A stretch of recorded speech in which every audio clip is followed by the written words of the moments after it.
দক্ষিণ চব্বিশ পরগনার বাসন্তী থানার অন্তর্গত আমঝরা গ্রাম পঞ্চায়েত এলাকার ঢুড়ি বাজারে তৃণমূল কংগ্রেসের দুই গোষ্ঠীর মধ্যে ব্যাপক সংঘর্ষের ঘটনায় জখম হয়েছেন অন্তত 20 জন।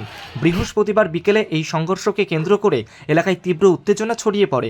পরিস্থিতি নিয়ন্ত্রণে আনতে ঘটনাস্থলে মোতায়েন করা হয়েছে বিশাল পুলিশ বাহিনী। পুলিশ সূত্রে জানা গিয়েছে, দুই গোষ্ঠীর মধ্যে দীর্ঘদিনের শত্রুতার জেরেই এই সংঘর্ষের সূত্রপাত। এদিন বিকেলে ঢুড়ি বাজার এলাকায় দুই পক্ষের মধ্যে বচসা শুরু হয়, যা মুহূর্তের মধ্যে হাতাহাতি এবং ইট পাথর ছোড়াছুড়িতে রূপ নেয়। অভিযোগ, পুলিশের উপস্থিতিতে দুই পক্ষ একে অপরের দিকে দেদার ইট পাটকেল ছোড়ে, ফলে পরিস্থিতি সামাল দিতে বেশ বেগ পেতে হয় পুলিশকে। সূত্রের খবর, এলাকায় আজাদ কয়াল ও মুসিম শেখ নামে দুই স্থানীয় প্রভাবশালীর অনুগামীদের মধ্যে দীর্ঘদিনের বিবাদ চলছে। অভিযোগ, আজাদ এবং তার অনুগামীরা আচমকা মুর্শিদ ও তার সমর্থকদের ওপর হামলা চালায়। যদিও আজাদের দাবি, প্রথমে তাদের ওপর আক্রমণ করা হয়েছিল, পরে আত্মরক্ষার্থে পাল্টা প্রতিরোধ গড়ে তোলা হয়।